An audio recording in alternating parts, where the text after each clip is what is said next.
Cá nặng hải lớn đến mức nào và chúng có nguy hiểm không? Cá nặng hải là tên gọi trong tiếng Việt của loài cá đuối manta, một loài cá đuối lớn thân phẳng thuộc họ Mobulidae.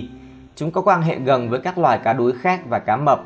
Cá nặng hải nổi tiếng với hình dáng đặc biệt, bao gồm một cơ thể rộng hình thoi, vây ngực lớn giống cánh và cái đuôi dài giống roi. Chúng là một trong những loài cá đuối lớn nhất, một số con có sải cánh rộng hơn 6 mét. Cá nặng hải thường được tìm thấy ở các khu vực nước biển ấm nóng nhiệt đới và cận nhiệt đới trên khắp thế giới, nhưng chúng cũng đã được quan sát ở nước biển lạnh hơn. Chúng nổi tiếng với cách bơi duyên dáng và thường thực hiện những pha nhảy ra khỏi nước. Cá nặng hải là loài lọc nước, chủ yếu ăn sinh vật phù du và cá nhỏ bằng cách bơi với miệng mở rộng để nước chảy qua các lá mang và giữ lại các hạt thức ăn trên các cấu trúc lọc đặc biệt gọi là rây mang. Hiện có hai loài cá nặng hải được công nhận. Một là cá nặng hải rạn san hô. Loài này thường nhỏ hơn cá nặng hải đại dương và thường được tìm thấy gần rạn san hô, nơi chúng ăn sinh vật phù du được thu hút vào các môi trường giàu dinh dưỡng này. Hai là loài cá nặng hải đại dương. Loài này lớn hơn và thường được gặp ở nước biển sâu hơn. Chúng có thể di chuyển qua các khoảng cách dài trong quá trình di cư. Cá nặng hải nổi tiếng với tính tình hiền lành và không hung dữ, khiến chúng trở thành mục tiêu thu hút cho người lặn biển và người bơi lặn muốn có cơ hội bơi cùng với những sinh vật tuyệt vời này. Tuy nhiên, giống như nhiều loài ở biển khác, cá nặng hải đang đối mặt với nhiều mối đe dọa, bao gồm phá hủy môi trường sống, bị bắt vô tình trong hoạt động đánh cá và nhu cầu sử dụng rây mang của chúng trong y học truyền thống Trung Quốc.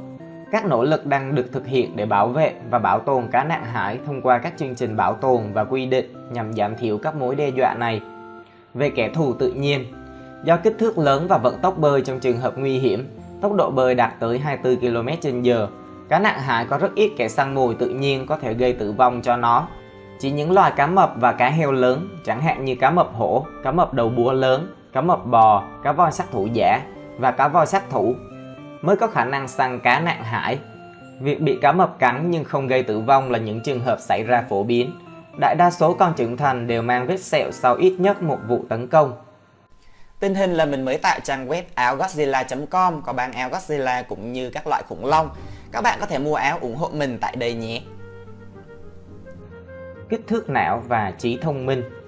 Cá nặng hải đại dương có một trong những bộ não lớn nhất, nặng tới 200g, tức là lớn hơn 5 đến 10 lần so với não của cá mập voi, và tỷ lệ não trên khối lượng lớn nhất so với bất kỳ loài cá nào. Nó làm nóng máu đi lên trên não và là một trong số ít động vật trên cạn hoặc trên biển có thể vượt qua bài kiểm tra qua gương, thể hiện khả năng tự nhận thức.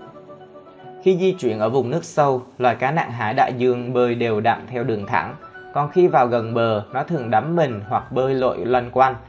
Cá nặng hải có thể di chuyển một mình hoặc theo nhóm lên tới 50 con và đôi khi kết hợp với các loài cá khác, cũng như các loài chim biển và động vật có vú ở biển. Khoảng 27% khẩu phần ăn của chúng dựa trên việc ăn lọc, và chúng sẽ di cư đến các bờ biển để săn các loại động vật phù du khác nhau như giáp xác, tôm và đôi khi là các loại cá. Một nhà nghiên cứu biển đã chia sẻ những trải nghiệm thú vị của mình về cá nặng hải. Hãy cùng tìm hiểu về đặc điểm, môi trường sống và nỗ lực bảo tồn chúng để bảo vệ những sinh vật tuyệt vời này. Edi Satyawan, nhà nghiên cứu biển ở Raja Ampat, Indonesia, đã dành gần một thập kỷ nghiên cứu về cá đuối. Nhưng anh ấy đặc biệt nhớ một trường hợp, một con cá nặng hải nhỏ đã đối đầu với một con cá mập và bị nó cắn một cách dã man trên cánh. Satyawan nói rằng con cá đuối tự bảo vệ mình bằng đôi cánh, vì biết rằng đây là một trong số ít bộ phận trên cơ thể có thể phục hồi sau vết thương như vậy.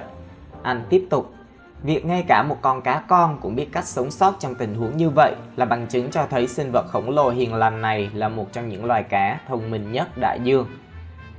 Cá nặng hải lớn đến mức nào? Cá nặng hải đại dương là loài cá đuối lớn nhất thế giới. Chúng có thể dài tới 9 mét và có sải cánh dài 7 mét với trọng lượng khoảng 3.000 kg. Nhưng kích thước trung bình chỉ dài khoảng 4,5 mét. Setyawan cho biết đây là loài phát triển chậm, sống lâu và trong một số trường hợp đã cho thấy có thể sống tới 60 năm. Phần lớn những quan sát của anh diễn ra ở nơi được gọi là trạm làm sạch. Cá đuối thường bơi lượn trên các rạn san hô, trong khi các loài cá vệ sinh như cá bàn chài và tôm đỏ loại bỏ ký sinh trùng, tế bào da chết và vi khuẩn khỏi da của cá đuối. Mặc dù cá nặng hải có xu hướng bơi một mình, nhưng chúng thường tập trung tại những địa điểm dọn dẹp như vậy vào những thời điểm nhất định trong ngày, ví dụ vào buổi sáng hoặc buổi chiều. Chúng thường xuyên ở trên rạn san hô và tận hưởng việc dọn dẹp như một liệu pháp spa trên biển. Khi những con cá nhỏ và động vật giáp xác làm sạch cá đuối, Seth Yawan cho rằng một sinh vật biển đang ở đúng nơi của nó. Đó là nơi tốt nhất để tương tác với cá đuối. Anh nói, cá nặng hải có nguy hiểm không? Một ngày nọ, một con cá nặng hải cái trưởng thành cho phép Seth Yawan tiếp cận và giao tiếp bằng mắt chỉ cách đó một bước chân. Trong khi bình thường chúng ghét bị chạm vào và thường rời đi ngay lập tức nếu chúng cảm thấy không thoải mái, thì trong trường hợp này Seth Yawan được phép nhìn sâu vào mắt con cá. Gần như thể con cá đã tin tưởng anh ấy. Đó là một trải nghiệm tuyệt vời, anh nói. Tuy nhiên, hầu hết các tương tác của Seth Yawan đều đến từ những con non có tính tò mò ngay từ khi mới sinh ra. Cá nặng hải con chưa bao giờ nhìn thấy con người nên lần đầu tiên chúng tò mò, anh nói. Trên thực tế, chúng thường đi vòng quanh các nhà nghiên cứu trong gần 30 phút ngay sau khi sinh. Không giống như cá voi, cá đuối con độc lập ngay từ khi bước vào thế giới, sẵn sàng khám phá và nhanh chóng học hỏi những công cụ cần thiết để sinh tồn. Cá nặng hải con sống ở đâu? Các con cá mẹ sinh ra khoảng một con cứ sau 2 đến 3 năm và sau đó sẽ để chúng tự lập. Các nhà khoa học cho rằng loại động vật này sinh con trong nhà trẻ cá đuối, nơi hầu hết cá đuối sống ở đó đều là con. Seth Yawan cho biết anh và các đồng nghiệp đã tìm thấy nhà trẻ cá đuối đầu tiên trên thế giới được xác nhận ở Raja Ampat. Trong môi trường được bảo vệ này, những con non được sinh ra và sống cho đến khi đủ lớn để tồn tại ở nơi khác. Phải mất 8 năm nghiên cứu để chứng minh rằng chúng tôi đã tìm ra nó, anh nói. Phát hiện của anh được công bố vào tháng 5 năm 2022 trên tạp chí Frontiers in Marine Science. Seth Yawan cho biết tỷ lệ não trên cơ thể lớn của cá đuối cho phép chúng có những tính cách riêng biệt. Nhóm của anh có thể phân biệt chúng dựa trên những đốm độc đáo trên bụng chúng. Nó giống như dấu vân tay vậy, anh nói. Một số thì nhút nhát và một số thì hướng ngoại hơn. Một số sẵn sàng và sẵn lòng khoe bụng để nhận diện bản thân, trong khi những con khác lại bơi theo hướng khác. Seth Yawan nói, chúng thông minh gần giống như cá heo vậy. Cá nặng hải có nguy cơ tuyệt chủng không? Mặc dù quy mô quần thể của chúng chưa được biết rõ hoàn toàn, nhưng nghiên cứu chỉ ra rằng có khoảng 16.000 đến 20.000 cá nặng hải sống trong tự nhiên, phân bố phổ biến ở những nơi như Maldives, Raja Ampat và Mozambique.